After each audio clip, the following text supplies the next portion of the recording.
എന്റെ മോനെ ഇതൊക്കെയല്ലേ കാണേണ്ടത്. ഇങ്ങനത്തെ പടങ്ങളൊക്കെയാണ് വാസ്തവത്തിൽ കാണേണ്ടത്. സത്യം പറയാം, ഞാൻ 100% ഇമാതിരി പടങ്ങളോട് വലിയ ഇഷ്ടവും ഇതിനെ പ്രൊമോട്ട് ചെയ്യാൻ താല്പര്യം ഞാനുണ്ടെങ്കിലും ഇല്ലെങ്കിലും ഞാൻ പറയും. ഇത് കാണണം. കാരണം ഇപ്പം ഞാനിപ്പോൾ അകത്ത് പറഞ്ഞതാണ്.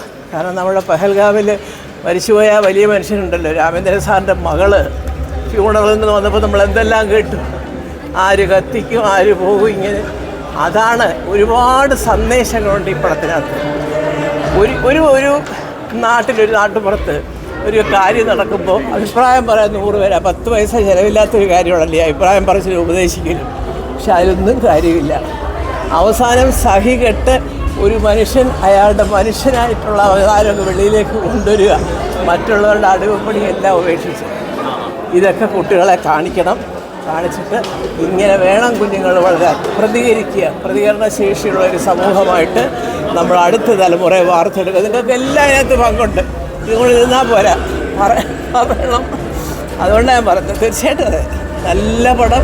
പിന്നെ ഈ പടം എടുത്ത ശില്പികളെയൊക്കെ അറിയാമല്ലോ, അവരതിനെക്കാട്ടി മിടുക്കരാണ്. അപ്പം സ്വാഭാവികമായിട്ടും അല്ലെങ്കിൽ തന്നെ ഞാൻ പറയും, വിപിനെ എനിക്ക് സംവിധായകനെ അറിയാമെങ്കിലും വിപിൻ ദാസിനെ എനിക്ക് നേരത്തെ അറിയാം. അപ്പോൾ ഞാൻ പലപ്പോഴും പറയാറുണ്ട്, ഒരു വ്യത്യസ്തമായ ഒരു പടങ്ങളിലൂടെയാണ് അദ്ദേഹത്തിൻ്റെ സഞ്ചാരം. നമുക്ക് വ്യത്യസ്തതയാണ് ഇനിയും വേണ്ടത്. സ്ഥിരം ട്രാക്കൊക്കെ മാറ്റി വ്യത്യസ്തമായ കഥകളും ആ കഥയിലൂടെ നമ്മൾ പറയുന്ന കാര്യങ്ങളും അതിലൂടെ അടുത്ത തലമുറയ്ക്ക് നമ്മൾ കൊടുക്കുന്ന ഉപദേശങ്ങളും ഇതിനൊക്കെ വലിയ വിലയുണ്ട്. കളിതമാശല്ല. സിനിമ എന്നും പറഞ്ഞാൽ എന്തെങ്കിലും കാട്ടിക്കൂട്ടി വെക്കാനും ഒക്കത്തില്ല. അപ്പോൾ അതുകൊണ്ട് വലിയ സന്തോഷം. ഒരു മരണവീടുമായിട്ട് ബന്ധപ്പെട്ടിട്ട് മുന്നോട്ട് പോകണേ. അതെ, ഇതിനു മുമ്പ് EMI എന്ന് പറഞ്ഞ സിനിമ ഇതുപോലെ തന്നെ വന്നിട്ടുണ്ട്. അപ്പോൾ വ്യസന സമേതം നമുക്ക് ഇച്ചിരൂടെ കൂടുതൽ എൻകറേജിങ് ആണ്, കൊമേഴ്ഷ്യലാന്ന്. അല്ല, തീർച്ചയായിട്ടും അതെ. കാരണം ഇത് വ്യസന സമേതം ബന്ധുമിത്രാദികൾ എന്ന് പറയുന്നെങ്കിലും ഈ വ്യസനത്തിനല്ല അതിനകത്ത് ഊന്നൽ. ഒരാൾ അനുഭവിക്കുന്ന ബുദ്ധിമുട്ടുകൾ, ആ വീട്ടിൽ നടക്കുന്ന സംഭവങ്ങൾ, അതിലുള്ള ഒരു മനുഷ്യൻ്റെ മനസ്സിനെ തുറന്നു കാട്ടുകയാണ്. കുറേ ആയി ഉപദേശവും അപ്പുറം ഇപ്പുറമൊക്കെ ഉള്ള ആൾക്കാരുടെ ഈ ശല്യം. ഞാനെന്താ പറഞ്ഞേ, കാരണം ഇതിനകത്ത് എത്ര കഥാപാത്രങ്ങൾ വന്നുപോയി. അപ്പുറത്തെ വീട്ടിൽ നിന്ന് ബാൻഡ് വായിക്കുന്ന ഒരു കുട്ടിയുടെ മുഖം പോലെ നമുക്ക് ഓർമ്മയുണ്ട്.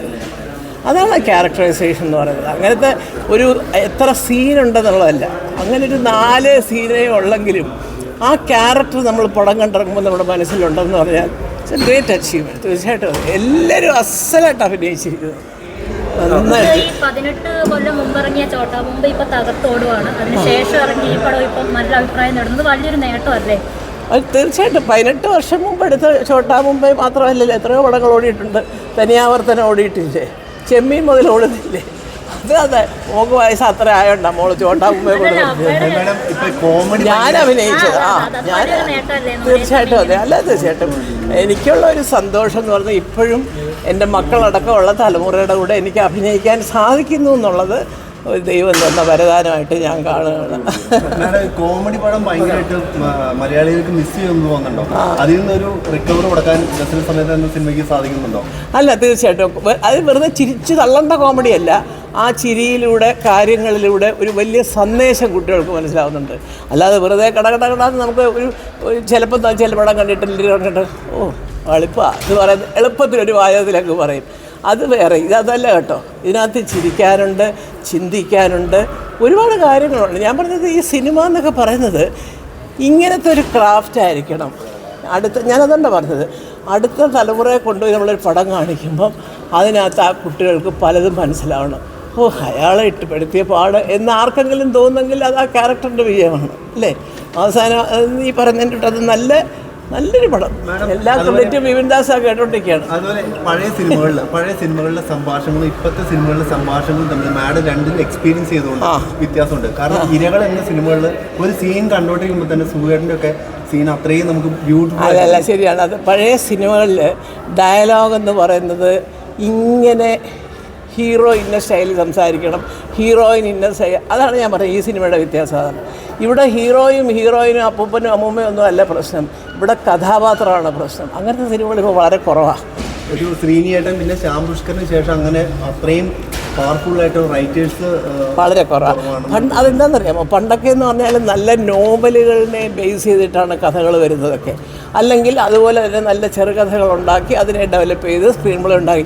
ഇപ്പോൾ നമ്മൾ എഴുതി തുടങ്ങുമ്പം മാർക്കറ്റിങ്ങിന് എന്ന് പറയുന്ന ഒരു വലിയ തലവേദന ഇടയ്ക്ക് വരും.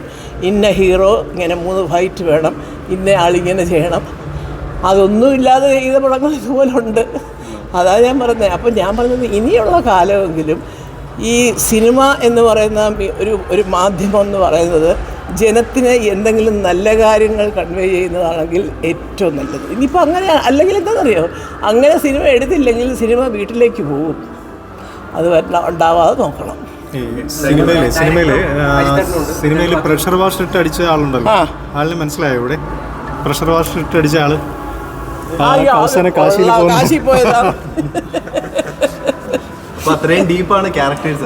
അല്ലാതെ ഞാൻ എല്ലാവരുടെ കാര്യം പറഞ്ഞു. ഇവർ രണ്ടുപേരും പെയിൻറ്റേഴ്സ് വരുന്നുണ്ട്. അല്ലാതെ എത്ര ഞാൻ പറഞ്ഞില്ലേ, ഈ അടുക്കളയിൽ നിന്ന് സംസാരിക്കുന്ന കുറേ പെണ്ണുങ്ങൾ എല്ലാവരും നന്നായിട്ട് സംസാരിച്ചിരിക്കില്ല. ആരെയും അതിനകത്ത് മറക്കുന്നത് പോലീസ് ഇൻസ്പെക്ടറുടെ നമ്പർ കൊടുത്ത് വിളിച്ചാൽ മതി എന്ന് പറയുന്നവരുണ്ടല്ലോ. അപ്പോൾ ഇങ്ങനെ ഒരുപാട് കഥാപാത്രങ്ങൾ അതിലുണ്ട്.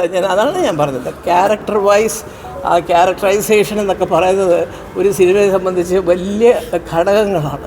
അതിന് ഇച്ചിരി മെനക്കെടണം, എളുപ്പത്തിൽ പറ്റത്തില്ല.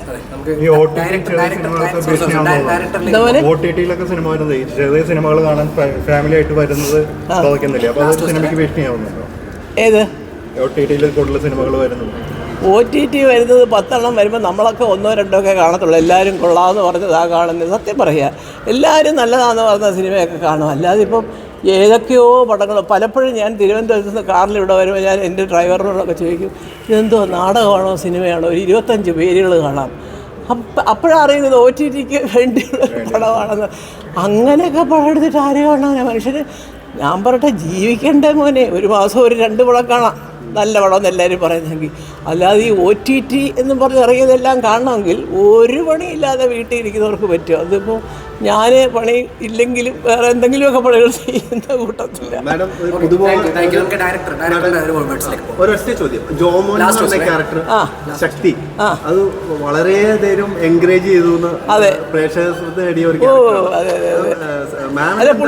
പുള്ളിയുടെ കഥാപാത്രം കഷ്ടം തുടക്കം മുതൽ അവസാനം വരെ വിറവ് കെട്ടി വെച്ച് അവസാനം പോലീസുകാരൻ വന്ന് വിളിച്ചുകൊണ്ട് പോകുന്നത് എന്തൊരു ട്വിസ്റ്റാന്ന് ആലോചിച്ച് നോക്കണം.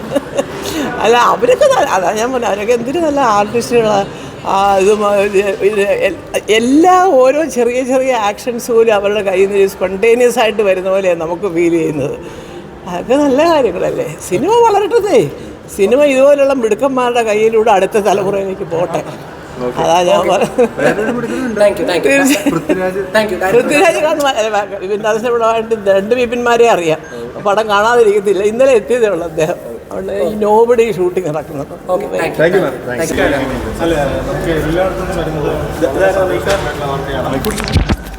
ഏറ്റവും സന്തോഷം എന്ന് പറഞ്ഞാൽ ഫാമിലി ആയിട്ടാണ് പോകുന്നത്, പ്രായമുള്ളവരും ചെറിയ കുട്ടികളൊക്കെ ആയിട്ട് പോകുന്ന ഒരു അനുഭവമാണുള്ളത്. അത് വളരെ സന്തോഷമുള്ള കാര്യമാണ്.